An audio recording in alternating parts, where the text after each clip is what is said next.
Hello नमस्कार good morning दोस्तों। आपका टेक एग्जाम का ऑफिशियल यूट्यूब चैनल में आप सभी दोस्तों का हार्दिक स्वागत है।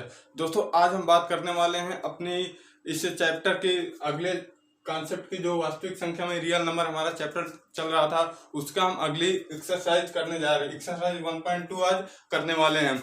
अभी आपने कल के वीडियो में देखा था कि एक्सरसाइज हम 1.1 आपको बताया था, और उसके तहत जितनी भी वास्तविक संख्याएं थी, यानी वास्तविक संख्या जिन जिन संख्याओं से मिलकर के बनी है उन सभी संख्याओं को के बारे में हमने आपको डिटेल में आपको बताया था।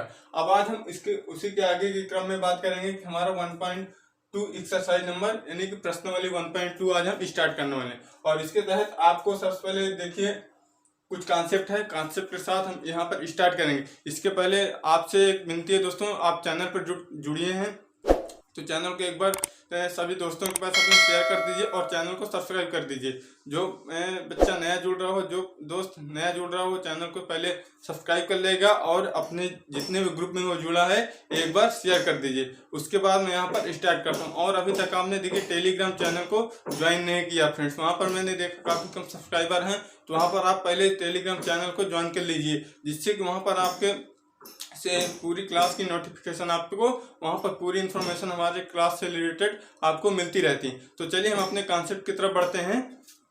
और हमारे अगला जो कॉन्सेप्ट है आपको देखिए दोस्तों, यहाँ पर मैं पहले कॉन्सेप्ट बताऊंगा, फिर आपको इसके तहत के क्वेश्चन बताऊंगा। यानी कॉन्सेप्ट पहले आपको बताया जाएगा, फिर आपको क्वेश्चन की प्रैक्टिस कराई जाएगी। नहीं कि हम सीधे क्वेश्चन ही आपको करा दे, क्वेश्चन के तहत आपको कॉन्सेप्ट बताए, तो ऐसा मैं बिल्कुल भी करने वाला नहीं हूँ। तो चलिए यहाँ पर आपको दिख रहा है अंकगणित आधारभूत प्रमेय। जो हिंदी मीडियम का बच्चा है हिंदी से समझ सकता है, और जो इंग्लिश मीडियम का है वो लिखा हुआ the fundamental theorem of arithmetic. इसका मतलब दोस्तों होता क्या है, इसको समझने के लिए आपको यहाँ पर अभाज्य प्राइम नंबर और कंपोजिट नंबर समझना होगा। यहाँ पर आप सभी लोगों को पता है कि अभाज्य संख्या क्या होती है, यानी कि प्राइम नंबर होती क्या है। प्राइम नंबर दोस्तों वो होती हैं जो केवल एक से कटे और स्वयं से कटे। यानी कि जैसे मैं 2 की बात करता हूँ, यहाँ पर मेरे पास एक एग्जांपल यहाँ पर 2 है, और इसको आप देखिए कि केवल 1 से कटेगा और 2 से कट जाएगा। यानी कि कटने का मतलब जो ऐसी संख्या जो केवल 1 से डिवाइड हो, यानी कि 1 से पूरी तरह से डिवाइड हो जाए, अतः शेषफल 0 आ जाए, और वो स्वयं से डिवाइड हो जाए यानी कि विभाजित हो जाए और शेषफल 0 आ जाए, इसको कहते हैं कटना।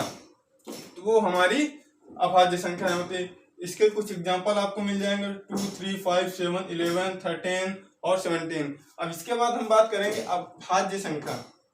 भाज्य संख्या कंपोजिट नंबर हमारी है जो स्वयं से और एक से तो वो डिवाइड होती ही है, यानी कि स्वयं से, यानी कि जैसे मैं 4 यहाँ पर ले लेता हूँ, ये देखिए स्वयं से तो डिवाइड हो जाएगी और ये एक से भी डिवाइड हो जाएगी, लेकिन इसके अलावा ये किसी और संख्या से कट जाए तो वो हमारी क्या हो जाएंगी, भाज्य संख्याएं हो जाएंगी। यानी कि स्वयं से और एक के अलावा किसी अन्य संख्या से, अन्य संख्या मतलब कोई भी संख्या से वो डिवाइड हो जाए, यानी कि उसमें भाग चला जाए, शेषफल 0 आ जाए, तो वो हमारी भाज्य संख्या होती हैं।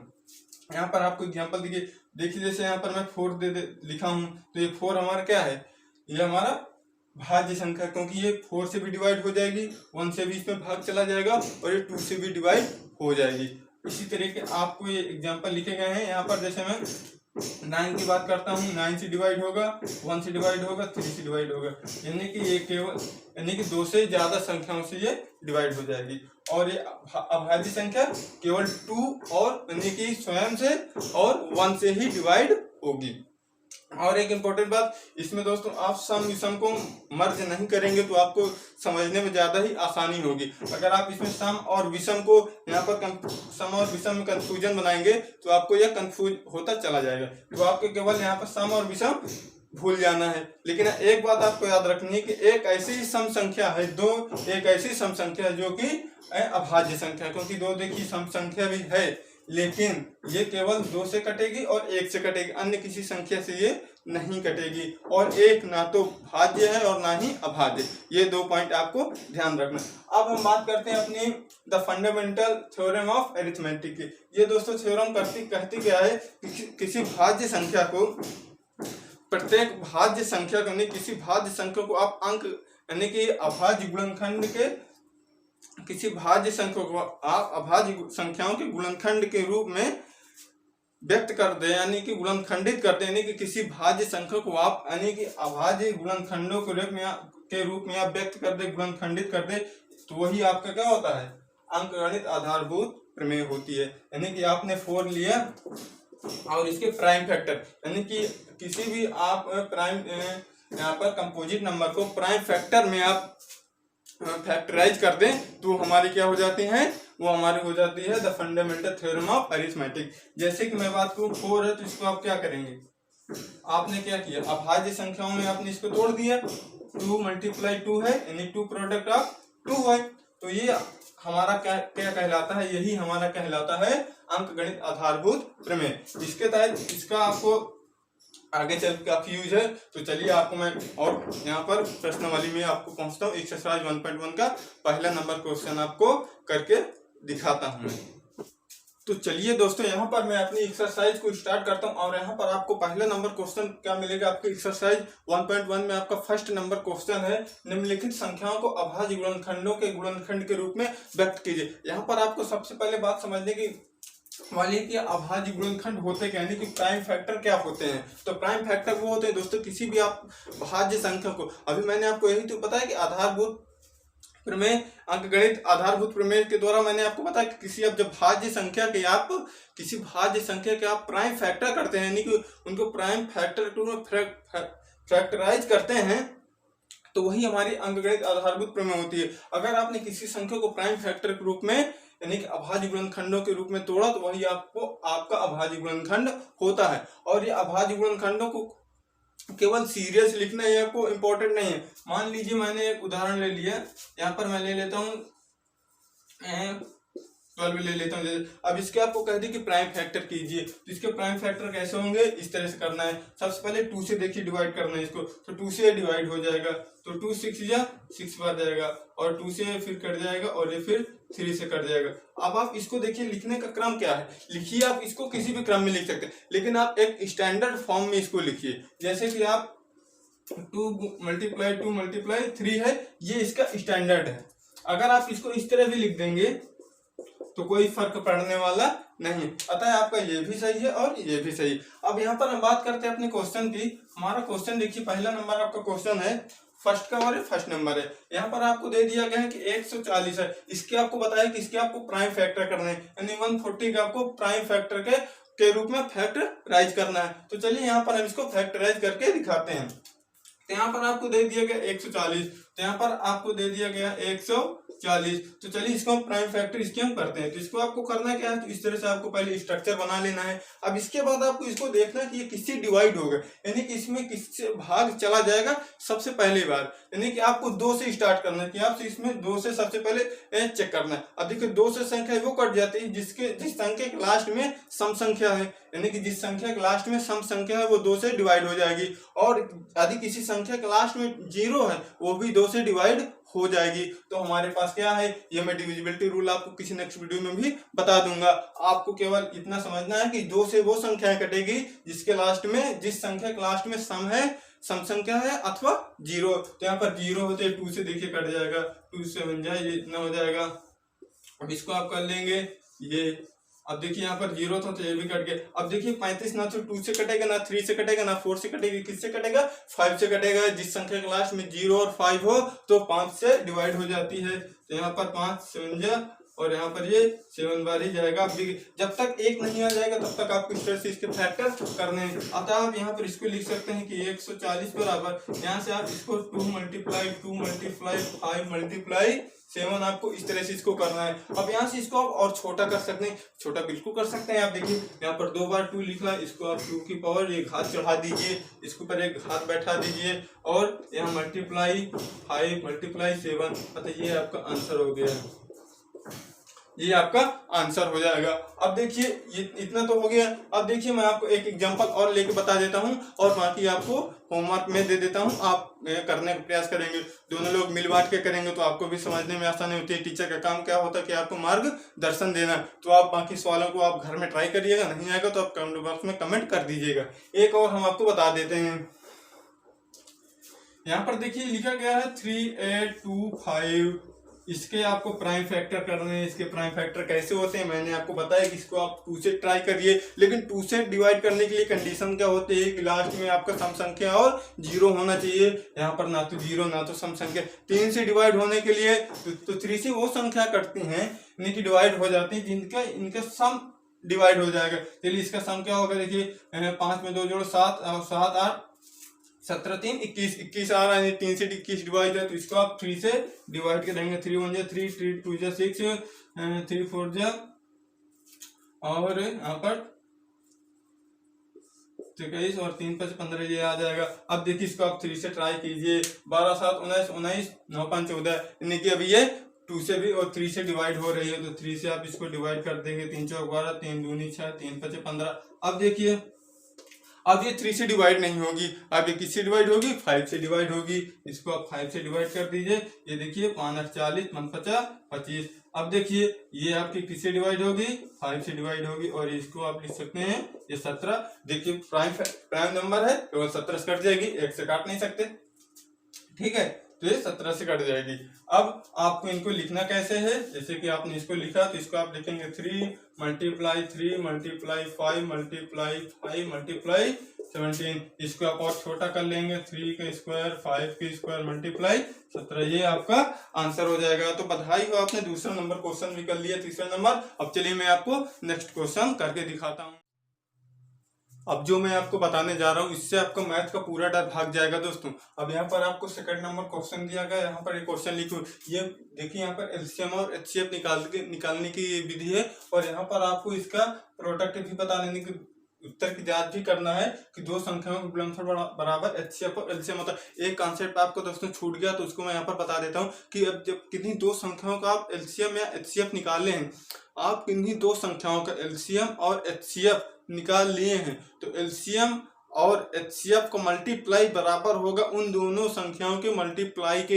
यानी कि आपने इसके एलसीएम और एचसीएफ इनके दोनों निकाल लिए तो जो एलसीएफ और एलसीएम होगा इनके जब आपस में मल्टीप्लाई कर देंगे और फिर आप इन संख्याओं का आपस में मल्टीप्लाई कर देंगे तो दोनों बराबर होंगे। ये बात आपको यहाँ पर ध्यान रखनी और यहाँ पर आपको इसकी सत्यता की जांच करना है।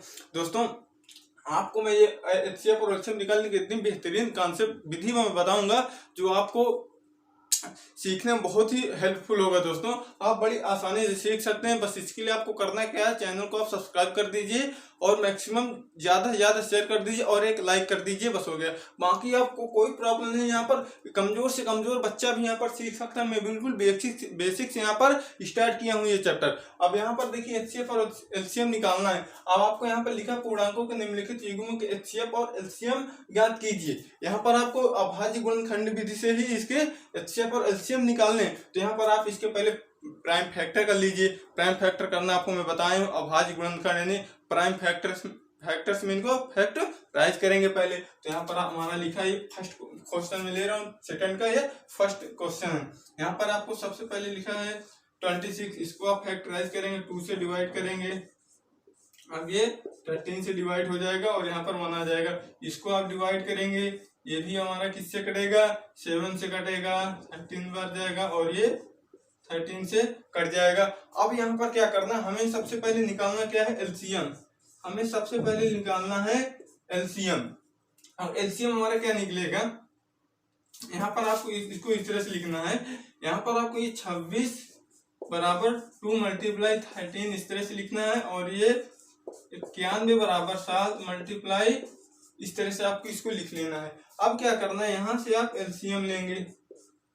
आप इसका एलसीएम जब निकालेंगे तब आपको दोस्तों ध्यान में रखना क्या है, आपको जिस तरह से मैं बता रहा हूँ केवल आप उसी तरीके से करिए। यहाँ पर आपको फर्स्ट वाली लाइन आपको केवल लिख लेना है, आपको फर्स्ट लाइन ओनली आपको लिखना है, बाकी आपको कुछ भी नहीं करना है। फर्स्ट लाइन आपने लिख लिया। अब जो नीचे वाली लाइन से आपको क्या क्या लिखना है, जो इसमें है आप उसको नहीं लिखेंगे, यानी जो इसमें एक बार लिख गया है उसको आप दोबारा नहीं लिखेंगे। देखिए 7 हमने पहली लाइन उतार लिया, आप भी उतार लेंगे। अभी 7 को देखेंगे, यहाँ पर कहीं 7 है, नहीं है, 7 आप लिख लीजिए।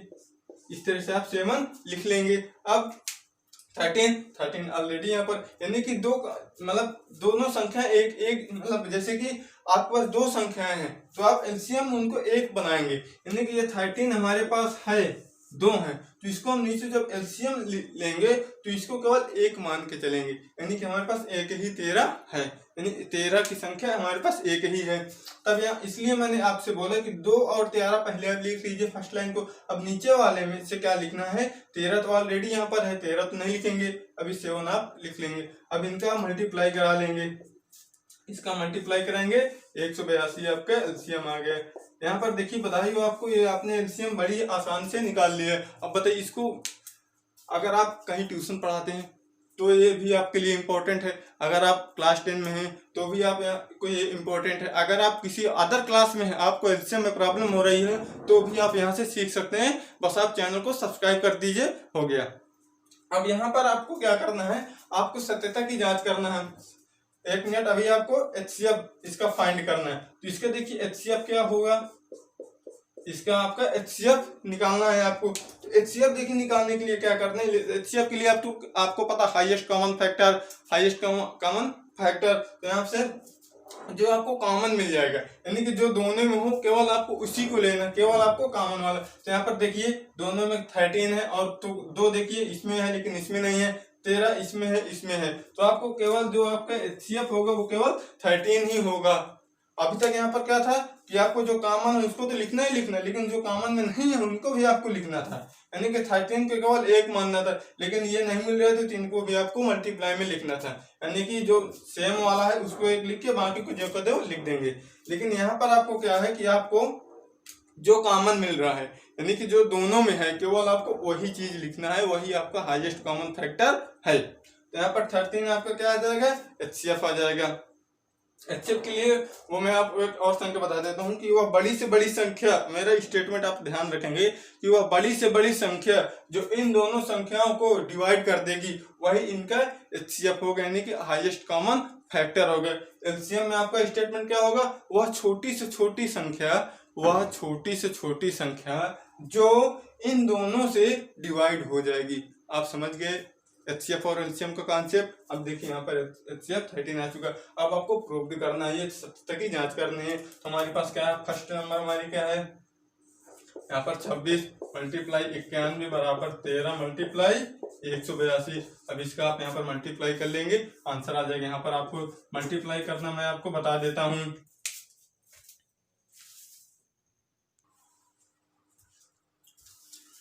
यहाँ मैं आपको मल्टीप्लाई करना बता देता हूँ। यहाँ पर देखिए 91 लिखा हुआ है, तब आप इसको आप लिखेंगे ऐसे, इस तरह से आप कर लेंगे। ये मल्टीप्लाई करने का तरीका, 9 के यहाँ पर गुणा करेंगे 54, 5 9 दिन 18, 5 23 23 जीरो, और यहाँ से आ जाएगा ये 26, इसमें आप जोड़ देंगे 6 6 23 2, यह हुआ। अब आपको इसमें मल्टीप्लाई करना 13 का। अब इसका मल्टीप्लाई कराएंगे, देखिए यहाँ पर आ जाएगा 13 दूनी 26 के साथ सिलाएगा कैरी 2 और 13 4 2 6 हो जाएगा और 10 कैरी आ जाएगा 13 13 10 26। देखिए आपका हमारा आंसर सेटिस्फाइड है, नहीं कि हमारा आंसर ये सही। तो देखिए यहाँ पर आप बातों में आप एलसीएम निकालना और एचसीएफ निकालना सीख गए हैं। अब मैं आपको अगले क्वेश्चन की तरफ ले चलता हूँ और अगले क्वेश्चन के आपको मैं शेयर करा देता हूँ। ये मेरा फर्स्ट क्वेश्चन था। अब मैं आपको एक और क्वेश्चन करके दिखा देता हूँ, बाकी आपको होमवर्क के लिए दे देंगे। आप घर में ट्राई करेंगे, अगर नहीं आता है तो आप हमें कमेंट बॉक्स में कमेंट करिएगा, हम बता देंगे। दोनों मिल बांट के करेंगे, यानी कि आप हमारे दोनों मिल बांट के करेंगे। टीचर का काम क्या होता है, आपको केवल मार्गदर्शन देना, गाइड करना, बाकी आपको करना स्वयं होता है। तो सेकंड नंबर हमारा क्वेश्चन कह रहा है, यहाँ पर इसी का सेकंड नंबर में ले लेता हूँ, और यहाँ पर हमारा है 510 और ये क्वेश्चन है हमारा 92। अब यहाँ पर भी आपको वही कंडीशन अप्लाई करना है। यहाँ पर आपको 510 दिख गया, 510 के आपको प्राइम फैक्टर करना है। करना क्या है, प्राइम फैक्टर 2 से डिवाइड होगा, 2 2 जा 4 और हो जाएगा 2 5 10 और ये 255 हो जाएगा। यहाँ से देखिए अभी ये 3 से डिवाइड होगा, 3 यहाँ से 3 24 3 5 15। अभी देखिए 5 से डिवाइड होगा और ये 17 से डिवाइड हो जाएगा। अतः आप इसको इस प्रकार लिख सकते हैं, इसको आप इस प्रकार लिख लेंगे 510 बराबर 2 मल्टीप्लाई 3 मल्टीप्लाई 5 मल्टीप्लाई 17। आप इस तरीके से लिख लेंगे और यहाँ से आप 92 के आप फैक्टर करेंगे, 92 के फैक्टर करेंगे। यहाँ से देखिए 2 से कटेगा और ये आ जाएगा और ये 2 दूनी 4 और 1 2 छंग 12, ये हो जाएगा 23। अब ये 23 से ही आपका कटेगा, तो इसको आप यहाँ पर लिख लेंगे 2 मल्टीप्लाई 23, और ये हो जाएगा आपका 92। अब यहाँ पर आपको एलसीएम निकालना है। एलसीएम निकालना मैंने अभी आपको बताया कि आपको ऊपर वाला सबसे पहले लिख लेना है। ऊपर वाला लिख लेंगे, इतना आप लिख लिए हैं। अब आपको क्या करना है, देखिए जो मैंने बोला कि जो कॉमन वाली चीज है उसको केवल एक लिख लेते, ये 2 है, और ये 2 को आप नहीं लिखेंगे क्योंकि एक ऑलरेडी 2 लिखा हुआ। अब देखिए ये 2 है, तो देखिए यहाँ पर 3 2 है, तो आप यहाँ से देखिए एक पेयर वाले को तो एक 2 आप तो आपने लिख ही चुका है, तो ये जो एक 2 ये वाला 2 आप नहीं लिखेंगे। अब देखिए ये 2 यहाँ नहीं दिख रहा क्योंकि ये तो इसको रिप्रेजेंट कर दिया और इसके साथ कोई दूसरा नहीं है, तो इसको तो हमें लिखना ही पड़ जाएगा, तो हम इसे भी लिख लेंगे। और ये 23, क्योंकि 23 भी नीचे नहीं है, यानी कि कहा क्या जाता है जो आपके पास डबल है, जैसे 2 मेरे पास 2 है, यानी कि ये जोड़े में है 2 है, तो ये 2 को केवल एक लिखना है आपको, बाकी सेम नोट डाउन कर देना है। अब इसका आप मल्टीप्लाई करेंगे, यहाँ से मैं मल्टीप्लाई करूंगा 2 का 3 में 2 3 6 5 30 17 51 510, ये 510 हो जाएगा, और गुणे में 2 गुणे में 23 होगा, 2 के इसमें फिर गुणा करा दो, और ये हो जाएगा, और ये 23 बचेगा। इसका 23 के इसमें 23 के 0 में करेंगे 0, 23 दूनी 46 होता है 4, 23 0 की 4, और ये 23,460 हमारा आंसर आ गया। अतः ये आपका एलसीएम हो जाएगा यहाँ से। अब आपको एचसीएफ निकालना है। एचसीएफ मैंने अभी आपको बताया कि जो कॉमन होगा केवल वही एचसीएफ होता है, नहीं कि जो इसमें कॉमन मिल जाएगा वही एचसीएफ होगा, जो दोनों में होगा वही एचसीएफ होगा। यहाँ पर देखिए 2 नीचे भी है, 2 लिख लीजिए, ये हो गया। अब यहाँ पर 3 देखिए नीचे नहीं मिलेगा, कहीं नहीं लिखेंगे। अब यहाँ पर 5 नीचे कहीं नहीं मिलेगा, इसे भी नहीं लिखेंगे, और 17 नीचे कहीं नहीं मिलेगा। तो इस तरह से आपका ये एचसीएफ आ गया। अब आपको इसकी जांच करना है, तो इसकी मैं आपको, आप इसके स्क्रीनशॉट लेना चाहते हैं तो ले लीजिए, मैं इसको इधर इरेज कर रहा हूँ। अब यहाँ पर देखिए गौर करने वाली बात है, आपको मैंने बताया कि अभी जब यानी दो संख्याओं का एचसीएफ और एलसीएफ बराबर होता उन दो संख्याओं के गुणनफल के, तो ये इनका हम यहाँ पर लिख लेंगे 510 गुणे 92 बराबर 23,460 मल्टीप्लाई 2, ये हमारी सत्यता की जांच है। अब आप इसमें मल्टीप्लाई कर देंगे। अब यहाँ पर मल्टीप्लाई करेंगे तो आएगा 2 छंग 12, यहाँ पर आप 2 इसमें देखिए, सॉरी यहाँ पर 0 है और 2 है, इसका आप पहले मल्टीप्लाई कर लीजिए। 0 आएगा, 2 छंग 12, 2 4 को 8 1 9, 2 3 6, और ये 4 हो जाएगा, इतना हो गया। अब आपको इसको मल्टीप्लाई में लिखना है। यहाँ पर अभी 510 है ना, तो आप इसको क्या लिखेंगे, 510 मल्टीप्लाई, इसको आप 90 प्लस का 2 कर लीजिए, आपको मल्टीप्लाई करने में आसानी हो जाएगी, गुणा करने में आसानी होगी। अब यहाँ से 9 का इसमें आप गुणा करिए, 9 0 0 9 के अंदर 9 9 45 ही हो जाएगा, और 1 0 ये ऑलरेडी है। अब आप ये 2 का भी अंदर मल्टीप्लाई करेंगे और ये प्लस है तो यहाँ पर आ जाएगा 0 2 10 हो जाएगा। अब आपको इसको ऐड कर देना है, यहाँ पर 0 आएगा, 2 आएगा, 9 आएगा, 6 आएगा, 4 आएगा, यानी कि ये आपका एलसीएम सही है, ये आपका आंसर आ गया। तो ये भी आपका क्वेश्चन हो गया। अब आगे के जो क्वेश्चन उनको आपको होम घर में प्रैक्टिस करना है, नहीं आएगा तो आप कमेंट बॉक्स में कमेंट कर दीजिएगा। अब चलिए मैं आगे के क्वेश्चन आपको दिखाता हूँ। देखिए हमारे क्वेश्चन 2 नंबर तक कंप्लीट हो गए। अब हम अगले नंबर में बढ़ेंगे तो हमारे पास वही करना है कि अभाज्य गुणनखंड विधि से प्राइम फैक्टर के द्वारा आपको निम्नलिखित पूर्णांकों को एलसीएम ज्ञात करना है। तो यहाँ पर हमने पहला नंबर क्वेश्चन लिया है और यहाँ से हम 12 के प्राइम फैक्टर करेंगे। तो इसको आप लिखेंगे, पहले काटेंगे 2 से, तो 2 6 जा, 2 3 जा, और ये 3 से कैंसिल हो जाएगा। अब इसी तरीके आपको लिखना है यहाँ से ये 15 के आप फैक्टर करेंगे तो यहाँ से काटेंगे 3 से, और ये 5, ये 1 हो जाएगा, और ये 21 के आप इसी तरीके से निकाल लेंगे, यहाँ से काटेंगे 3 से ही कटेगा, और ये 7 बार जाएगा। अब ये लिख लीजिए 12 के आपने बनाया 2 मल्टीप्लाई 3, और यहाँ से आप 15 के लिख लीजिए 3 मल्टीप्लाई 5, और आप 21 के लिख लीजिए 3 मल्टीप्लाई 7। अब आपको एलसीएम निकालना है। आपको निकालना क्या है, एलसीएम। एलसीएम में मैंने आपको बताया कि आपको पहला पूरा लिख लेना है, 2 मल्टीप्लाई 3। अब नीचे से आइए, 3 यहाँ पर है, नहीं लिखेंगे, 5 यहाँ पर है, लिख लेंगे, नहीं है। अब यहाँ से 3, यहाँ पर देखिए ये वाला 3 तो इसको कैप्चर कर ली, इन दो 3 के द्वारा ये कैप्चर है, लेकिन ये 3 तो अभी बच गया ना आपको, तो ये 3 आपका नीचे आ जाएगा, क्योंकि यहाँ पर 3 3 है, तो यहाँ पर आप 3 भी लिख लेंगे, और ये 7। अब इनका आप मल्टीप्लाई कर लेंगे, जो मल्टीप्लाई होगा वही आपका आंसर हो जाएगा। अब यहाँ से हम एचसीएफ की बात करेंगे। एचसीएफ हमारा क्या है, जो कॉमन मिल जाए। देखिए 3 यहाँ भी है, 3 यहाँ भी है, 3 यहाँ भी है, अतः हमारा एचसीएफ 3 हो जाएगा। अतः आप इस प्रकार से इस नंबर के भी सभी क्वेश्चनों को आप सॉल्व कर सकते हैं। मैंने आपको पहले नंबर बता दिया है, अब आप इसी प्रकार से क्वेश्चन को सॉल्व कर लेंगे। दोनों लोग मिल बांट के करेंगे, जल्दी हो जाएगा। तो चलिए अब अगले क्वेश्चन में हम बढ़ते हैं। अब हमारा अगला क्वेश्चन देखिए क्या कह रहा है कि आपको एचसीएफ आपको 306,657 का दिया गया है, ये 9 दिया गया और एलसीएम आपको ज्ञात करना। अभी मैंने आपको एक सूत्र फार्मूला बताया था कि किन्हीं दो संख्याओं का एलसीएम और एचसीएफ का गुणनफल उन दोनों संख्याओं के गुणनफल के बराबर होता है। यानी कि फर्स्ट नंबर आपकी फर्स्ट संख्या और सेकंड संख्या मल्टीप्लाई होगा एचसीएफ मल्टीप्लाई एलसीएम के। अब आपको यहाँ पर एलसीएम फाइंड करना, वैसे तो आप ओरली इनके एलसीएम फाइंड कर सकते हैं, लेकिन आपको इस मेथड से करना है। तो यहाँ पर आपको पहली संख्या लिखना है। आपकी पहली संख्या है 306 मल्टीप्लाई दूसरी संख्या है 657 बराबर एचसीएफ आपको दिया गया है 9 मल्टीप्लाई एलसीएम।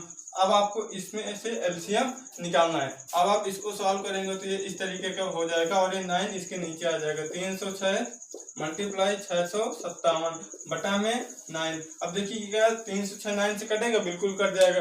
यहाँ से इसको आप कट कर दीजिए, इसका आप भाग देंगे तो यहाँ पर जाएगा 9 त्रिक 27, इससे आप इसको कर 9 त्रिक 27 और बचेगा 3 9 चौको 36। अतः आपको बच क्या जाएगा 34 मल्टीप्लाई 657 बचेगा।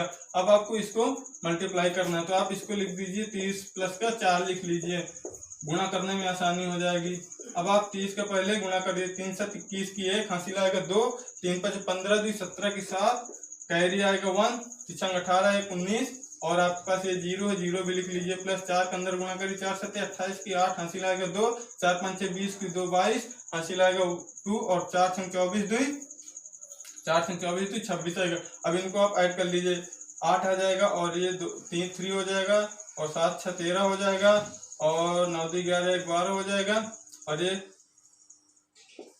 22,338 आपका एलसीएम आ जाएगा। तो आप इस तरीके से आपका ये क्वेश्चन भी कंप्लीट हो गया। अब चलिए अगले क्वेश्चन में हमारा देखिए यहाँ पर अगला क्वेश्चन क्या कह रहा है कि जांच कीजिए कि किसी प्राकृतिक संख्या n के लिए 6 की पावर n अंक 0 पर समाप्त हो सकती है। यहाँ पर आपको ध्यान देने वाली बात यह है कि 6 की पावर n है, हमारे पास एक संख्या है, 6 की पावर n हमारी एक संख्या है और ये बोल रहा है कि आपको ये 0 पर समाप्त होगी। अगर n कोई प्राकृतिक संख्या n के लिए क्या 0 पर समाप्त हो सकती है, ये आपको यहाँ पर प्रूव करना है। अगर आप एक बात में गौर करेंगे, अगर ये संख्या 0 पर समाप्त होगी तो ये संख्या हमारी 5 से भी डिवाइड होगी, यानी कि इसमें प्राकृतिक संख्या कुछ भी रखेंगे और लास्ट में 0 आ जाए। ठीक, ये क्वेश्चन में बोला गया है और ये आप अगर ये इसके लास्ट में 0 आएगा तो ये फिक्स बात है कि ये 5 से तो डिवाइड होगी। यहाँ पर ये 5 से डिवाइड होगी, ये संख्या हमारी 5 से डिवाइड हो जाएगी। और अगर ये 5 से डिवाइड हो जाएगी तो क्या 5 इसके फैक्टर में नहीं आएगा, यानी कि इसके फैक्टर में आपका 5 भी आएगा।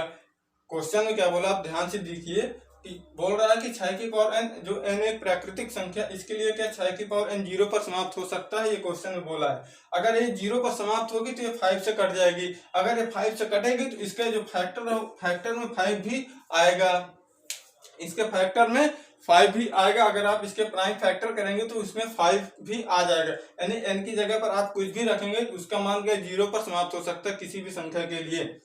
अगर मैं यहाँ बात करूं तो इसके देखिए आपके प्राइम फैक्टर क्या हो जाएंगे। यहाँ पर आपको केवल इतना ध्यान देना है कि इसके क्या प्राइम फैक्टर 5 होंगे। अब ये 5 तो इसके अगर 0 आ रहा है आएगा तो फैक्टर तो 5 निश्चित तौर पर होगा। अब यहाँ से आपको देखना क्या इसके फैक्टर 5 आएंगे कि नहीं आएंगे। अगर इसके फैक्टर 5 आ गए तो ये मान हमारा सत्य हो जाएगा, यानी कि ये हमारी सिद्ध हो जाएगी। अगर ये इसमें इसके फैक्टर 5 नहीं आएगा तो कह देंगे कि हमारा जो 6 और 0 पर कभी समाप्त नहीं हो सकता है। तो यहाँ पर देखिए इसका जो आप 6 को करेंगे तो 2 मल्टीप्लाई 3 होगा, अगर आप इसको और करेंगे इसकी पावर n है, n हो जाएगा। ठीक, और अब देखिए यहाँ पर क्या कहीं 5 आपको दिखेगा, 5 आपको कहीं नहीं मिलेगा। तो अतः आप कह सकते हैं कि कोई भी संख्या 6 की प्राकृतिक संख्या के लिए 6 की पावर n 0 पर कभी भी समाप्त नहीं हो सकती। क्यों नहीं समाप्त हो सकती? अगर 0 पर समाप्त होगी तो वो 5 से डिवाइड भी होगी और उसके प्राइम फैक्टर में 5 भी आएगा, लेकिन यहाँ पर हमारे प्राइम फैक्टर में 5 नहीं आ रहा है। आप करके चेक कर लीजिए, 6 है, 6 की पावर n रखेंगे तो आपको 6 ही मिलेगा, 6 की पावर 2 रखेंगे तो आपको मिलेगा 36, और 6 की पावर आप 3 रखेंगे तो यहाँ पर मिलेगा आपको, यहाँ पर आपको मिल जाएगा 216 मिल जाएगा। ये देखिए इस तरीके से ये बढ़ता चला जाएगा और लास्ट में कभी भी 0 नहीं आएगा।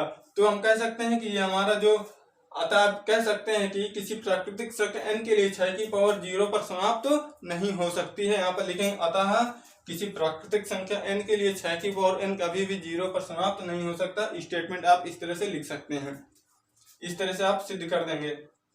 और देखिए यहाँ पर एक और मैं आपको बात बता देता हूँ कि 6 की पावर आप कितना भी ले जाएंगे, मतलब 6 की पावर आप कितना भी करेंगे हमेशा उसके लास्ट में 6 ही आएगा, यानी कि यूनिट डिजिट जो हमेशा 6 ही आएगा। तो आप यहाँ पर स्टेटमेंट लिख लेंगे। तो चलिए हम अगले क्वेश्चन में बढ़ते हैं। चलिए हम अगले क्वेश्चन की हम बात करते हैं। यहाँ पर आपको 6 नंबर क्वेश्चन लिखा है, व्याख्या कीजिए क्या 7 गुणे 11 गुणे 13 प्लस 13 और 7 गुणे 6 गुणे 5 गुणे 4 और 3 गुणे 2 गुणे 1 प्लस 5 भाज्य संख्या है क्यों। अब यहाँ पर मैंने आपको भाज्य संख्या के लिए बताया था कि अगर अंकगणितीय आधारभूत प्रमेय के द्वारा अगर कोई भाज्य संख्या को अभाज्य गुणनखंड के रूप में व्यक्त किया जा सकता है, वही हमारी अंकगणितीय आधारभूत प्रमेय है। अब यहाँ पर आपको क्या करना है, यहाँ से आपको 13 कॉमन ले लेना, तो अंदर बचेगा 7 गुणे 11 प्लस का 1 बच जाएगा। इसको आप करेंगे 13 और ये हो जाएगा 77 प्लस का 1 हो जाएगा। यहाँ 13 गुणे 78 हो जाएगा। अब देखिए क्या है, प्राइम नंबर सही कंपोजिट नंबर नहीं है, कंपोजिट नंबर बिल्कुल है। देखिए ये 78 किससे किससे कट रहा है, क्या 2 से नहीं कटेगा, 13 से नहीं कटेगा, 4 से नहीं कटेगा, बिल्कुल कट जाएगा। 4 से दोस्तों देखिए नहीं कटेगा, ये 4 से नहीं कटेगा। अब देखिए क्या है, 2 से नहीं कट जाएगा, 2 से बिल्कुल कट जाएगा, और ये 3 से भी कट जाएगा। 3 से काट के चेक कर लीजिए, 3 दूनी 6 3 18। तो ये देखिए क्या है, प्राइम नंबर नहीं है। और अभी मैंने आपको बताया कि अगर किसी प्राइम नंबर को कंपोजिट नंबर, अगर किसी आप कंपोजिट नंबर को यानी कि भाज्य संख्या को, जब आप किसी भाज्य संख्या को प्राइम फैक्टर के रूप में आप फैक्टराइज करते हैं तो वही आपकी अंकगणितीय आधारभूत प्रमेय होती है। यहाँ पर यही चीज तो लिखा गया। अगर आप इसको आप इस तरीके से लिख देंगे 2 मल्टीप्लाई और इसको आप गुणा करके इस तरह से यहाँ लिख देंगे, 13 8 104 होता है कि 4 आएगी, हासिल आएगा कैरी 10 और 13 91 10 91 और 10 हो जाएगा 9 1 10 1 101 हो जाएगा। यानी कि ये आपका हो जाएगा 1014 आ रहा है। तो क्या आप 1014 को इस तरह से नहीं लिख सकते हैं, यानी कि जब इसको आपने सरल किया तो 1014 है, उसके आपको ये फैक्टर मिल जाएगा। तो क्या आपकी 1014 आपकी कंपोजिट नंबर नहीं है, बिल्कुल है। अब आप इसी तरीके से इसको भी आप सिद्ध कर सकते हैं। इसको आप प्रैक्टिस कीजिएगा, अगर नहीं आएगा तो आप कमेंट बॉक्स में आंसर कर दीजिएगा, हम आप बता देंगे। अब देखिए अगला क्वेश्चन हमारा क्या कह रहा है, अगले क्वेश्चन की तरफ हम बढ़ते हैं। देखिए अगला क्वेश्चन क्या कह रहा है, किसी खेल के मैदान के चारों ओर एक वृत्ताकार पथ है, यानी कि खेल के मैदान की ओर एक वृत्ताकार पथ है और इस मैदान में एक चक्कर लगाने में सोनिया को 18 मिनट लगते हैं। यानी कि एक वृत्ताकार पथ है आपके पास, ठीक है, और इस तरह से चक्कर लग रहा है, ठीक है, इस तरह से चक्कर लग रहा है यहाँ पर, और ये सोनिया है, हम लिख लेते हैं सोनिया। आपको क्वेश्चन स्क्रीन में मिल जाएगा। देखिए सोनिया एक को 18 मिनट में यहाँ से स्टार्ट करती है और यहीं पर आ जाती है, यानी एक चक्कर ये 18 मिनट में पूरा कर सकती है। और दूसरा क्या बोला है, जब 18 मिनट लगते हैं, जबकि इसी मैदान के एक चक्कर लगाने के लिए रवि को 12 मिनट लगते हैं। यानी कि आपके पास रवि नाम का एक लड़का है और उसे 12 मिनट लगते हैं। और बोला है कि मान लीजिए कि दोनों एक ही दिशा, एक ही स्थान और एक ही समय पर चलना प्रारंभ करके एक ही दिशा में चलते हैं, तो कितने समय बाद वो प्रारंभिक स्थान पर मिलेंगे। तो इसका आपको क्या करना है, आपको इसका सिंपली आपको क्या करना है, अगर आप देखिए एक चक्कर लगा तो ये 18 मिनट लेते हैं, अगर ये 2 चक्कर लगाएगा तो इसे 36 लगेंगे, अगर ये 3 चक्कर लगाएगा तो इसके क्या लगेंगे 54 मिनट लगेंगे। यानी कि एक चक्कर लगाने में 18 मिनट लगते हैं, इसे 12 मिनट लगते हैं। अगर ये एक चक्कर लगाएगा तो 12 मिनट लगेंगे, अगर ये 2 चक्कर लगाएगा तो इसे 24 मिनट मिलेंगे, अगर ये 3 चक्कर लगाएंगे तो इसे 36 मिनट लगेंगे। और इसमें आप सोनिया को भी चक्कर लीजिए, 18 × 4 यानी कि ये 4 चक्कर लगाएगा जब, तो इसे 72 मिनट लगेंगे। और इसे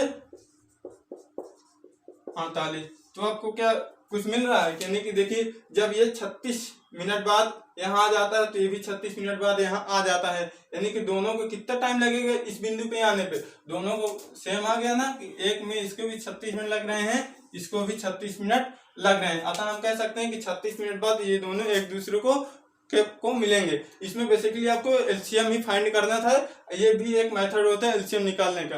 अर्थात अभी मैंने आपको एक स्टेटमेंट बताया था कि वह छोटी से छोटी संख्या, यानी कि वह छोटी से छोटी संख्या जो आपकी संख्या दोनों संख्याओं से विभाजित हो जाए, वो हमारा एलसीएम होता है। अगर 18 की आप टेबल पढ़ेंगे, 12 की टेबल पढ़ेंगे, और जो सबसे पहला आपको मिल जाएगा दोनों में, वो ही आपका एलसीएम हो जाएगा। देखिए यहाँ पर 18 का 18, 18 दूनी 36, 18 के बाद इस टेबल चली जाएगी। और यहाँ से 12 12 12 24, 12 36, 32 इस तरह से आपकी टेबल चली जाएगी। आप इसको प्राइम फैक्टर से भी निकाल सकते हैं, अभाज्य गुणनखंड विधि से भी निकाल सकते हैं, लेकिन यह भी एक मेथड होता है। इसको हम किसी नेक्स्ट वीडियो में और डिफाइन कर देंगे।